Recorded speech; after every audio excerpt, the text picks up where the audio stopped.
Good Sunday afternoon, everybody. Come on in. It's time for Sunday dinner. Hope you're doing well. Hope the Lord has blessed you beyond measure. And I know in one way He has. If you listen to this video, He woke you up this morning. And so I'm excited about that, just like I am about being able to wake up and thank God for being here one more day in spite of what happened yesterday. So, hope you're having a God bless Sunday. Hope you got something good going for dinner or getting ready to get something going for dinner. So, as you can see, I got one of my favorite foods in the world, chicken. And my favorite part is drumsticks. You know, a lot of people love wings, but for whatever reason, I love drumsticks. I love chicken breasts when they are cooked nice and juicy. But I usually always gravitate toward chicken legs or thighs. They seem to have the flavor that I'm looking for when I prepare chicken. So, of course, no different today. I've got my chicken drumsticks in here. And you know, I've been telling y'all for the last, I don't know how many years that I'm working on. Started out saying 50 ways to cook chicken, but I believe I can find 100 ways. So this is one of another one. This is a new, kind of a newer one. To my knowledge, I've never done this particular one. So what I'm going to do today with these chicken drumsticks, I'm going to make a pineapple brown sugar. And let me see, where's my little other bottle of seasoning? Here, so I can show y'all what I'm doing. Finally found it, y'all. Traditional Jamaican jerk seasoning. Now this is hot and spicy. I usually buy the mild because my tongue is kind of chicken, y'all. No pun intended. So anywho, I'm gonna make my pineapple brown sugar jerk chicken. Okay, not just a regular jerk. I've made jerk chicken before, but I'm adding something different today. I'm adding some pineapple preserves. I'm using about a half a cup of pineapple preserves and 2 teaspoons of brown sugar, and I'm going to incorporate the jerk seasoning right into my wet rub. This is going to be like a wet rub, so you'll see how I'm going to do it just shortly here. So what we're going to do, of course, we've already cleaned up the drumsticks. I'm leaving the skin on, and if you see any little pieces of fat on there, just clip them off, cut them off, or whatever. But I am going to, I see a little piece right there that I missed. Well, no, that's skin. I'm leaving the skin because I want to go under that skin and lap it back over and get those seasonings under there. So this is my everything but the kitchen sink seasoning. I mean, whatever you got up there that's dry, except cumin. Leave cumin alone if you don't know how to deal with cumin, because cumin can jump in there and take over the whole thing, and you'll be in trouble. So, you know, your onion powder, your garlic powder, a complete seasoning, chicken bouillon, beef bouillon, any kind of dry seasoning that you have, just put it together, mix it all together. It's easier to season your food once you get it all mixed up. So I've got all my dry seasonings mixed up here together, and I always mix some extra, just some extra. And usually it takes about I'm gonna say one. I'm gonna go ahead and start. Y'all can see me. I'm gonna start sprinkling some seasoning on, and then I'm gonna have to go in with my hands. So that's 2 tablespoons, 3 tablespoons, about 3.5 tablespoons, 3.5 to 4 tablespoons of seasoning. Now I'm not putting any salt because my seasonings, for the most part, already have salt in them. So what I'm gonna have to do is I'm gonna go in there and I'm gonna season it. I'm gonna rub it and get all under the skin, get under there really, really good. And when I get it coated really, really good, I'm gonna go back with the with my jerk and my jerk seasoning, my brown sugar, and my pineapple preserve. So it's like, I'm just gonna mix it on up. It's nice and thick, and I'll save some of this to drizzle the chicken with later if anybody wants to drizzle. There'll be plenty left because I'm not going to have to use all of this on this chicken.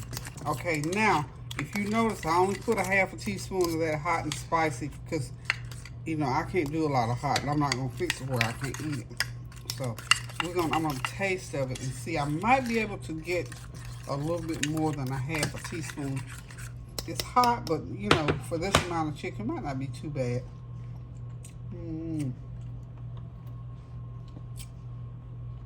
I can taste it a little bit, but you do want your jerk seasoning to be on there.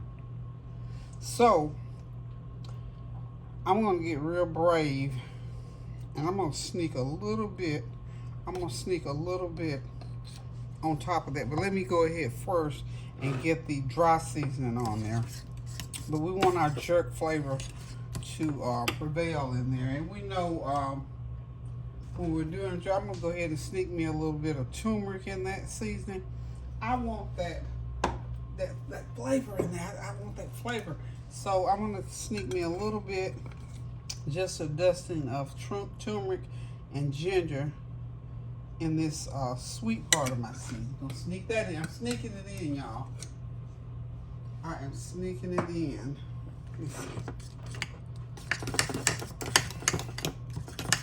Sneaking it, just sneaking it, just sneaking it. Because we don't want anything to overpower. We just want that flavor to be there. So when it gets done cooking, you can say, I can taste that. Yeah, we're getting there with that. Without all the heat. Like I said, we can't do a whole lot of heat, y'all. Guess what I got? I got some gumbo filet. Now, this gumbo filet is almost as old as me. But what I did the other day, when I went to the health food store, I bought some fresh. And I want to know for myself just how well gumbo filet keeps. Because you know what? This little bottle of gumbo filet that I have right there, it's real old. It's real. I've had it for more than 20 years. So I just bought some fresh the other day. So we're going to get in here and see, because I need that flavor. I really need the flavor, y'all. Okay, y'all, so I dared to put a little bit of gumbo filet in there, and it tastes the same. I've been had this bag for this little packet that I've had in this jar for 20-something years. It still tastes the same to me. It has a certain flavoring to it that I knew would enhance this jerk seasoning flavor without putting all the heat to it. Because like I said, truly, nobody really, Kareem eats a lot of hot stuff.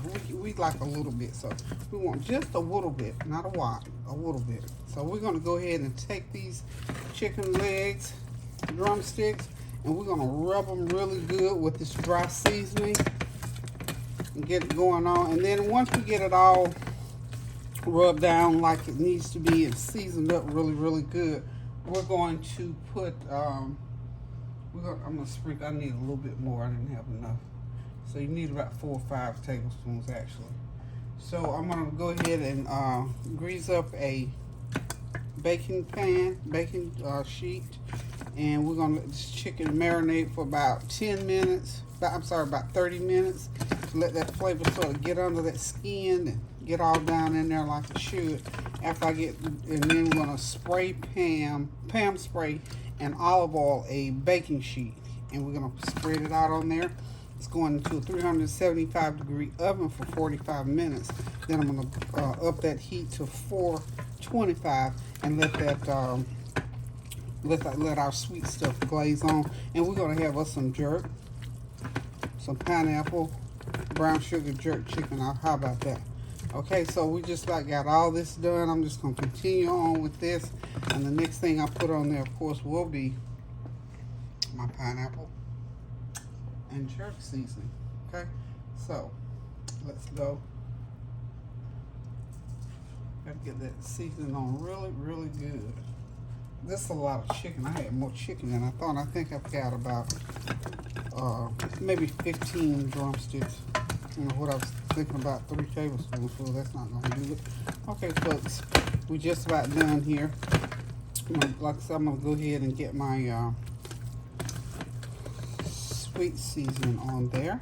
And we will be back. And when I come back again, we will be at the 30-minute mark as far as cooking the chicken. We'll get it laid out here shortly.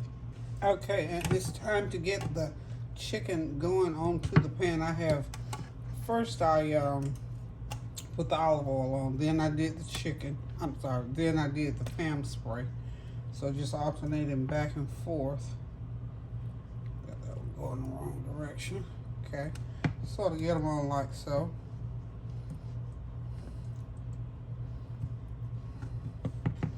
Just make sure everything gets on there, y'all. And these are going to go into the oven here shortly. And we'll be right back, y'all. Okay, we are back. The chicken has been in for 45 minutes. It's baked beautifully. Pretty much done, but what I'm going to do right here, right now, from the broth that was on the chicken, I poured it into the leftover glaze. I'm going to go ahead and sort of drench that with that glaze. a little bit more of that pineapple jerk seasoning cook onto there, and this chicken is done pretty much, y'all. All we got to do now pretty much is add a little bit of rice to it, and we're gonna have some nice rice, some basmati rice, and some stir-fried vegetables, and this meal is done, y'all. But the premier feature here today is our pineapple jerk chicken. I can't wait to light into a piece of this, y'all. So I'm gonna run this back through the oven for about another 10 minutes just to let it glaze on. I may even just put it on a low broiler and let the broiler cook that, glaze that sauce on there, and you're ready to go. So all we need now is some good old seasoned basmati rice, and we're gonna stir fry a pan of broccoli and mixed vegetables.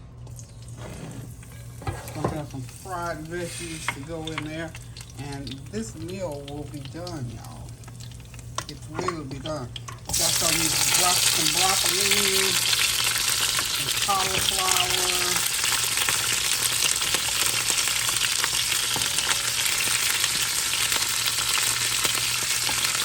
and some carrots. Fill that pan with all these veggies and season them up a little bit. Just let them fry in that olive oil and butter. And this meal is going to be ready, y'all. So we just leave the last few fries that we're going to add with that. But the main feature here, y'all, that good old chicken. So hang on, and I'll be right back. Okay, y'all, Sunday dinner is short, sweet, done, and beautiful. Literally, no pun intended. This chicken is jerk, sweet, and delicious. These stir-fried vegetables are savory and ready to be eaten along with that seasoned basmati rice. I tell you what, this was a short and sweet one today, y'all.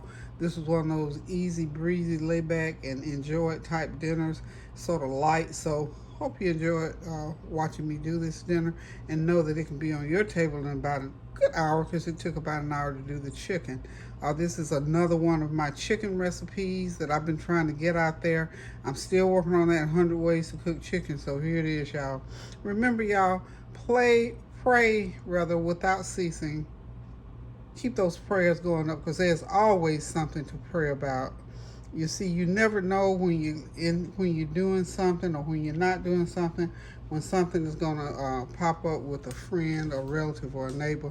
And I just had something come up just 15 minutes ago, so I'm gonna go ahead. That's why I'm sort of stumbling over my words here. I need to go take care of some things, but let me just say this to you: pray without ceasing. You never know when someone is going to ask or call on you for prayer, or when your prayers are much needed because there's a crisis situation going on that you don't even know about. So pray without ceasing. That's why the Word of God tells us that, to pray without ceasing, so that we are in communication with the Lord when things are happening in our lives. It could be a family member, it could be somebody close to you, it could be a friend. You never know. The Word of God tells us, be ye also ready. And so I admonish you, I implore you, I beg you to please continue to pray without ceasing now. Keep those prayers going up, y'all, so those blessings will continue to come down. Love you all so much. And until I decide to cook again, toodaloo.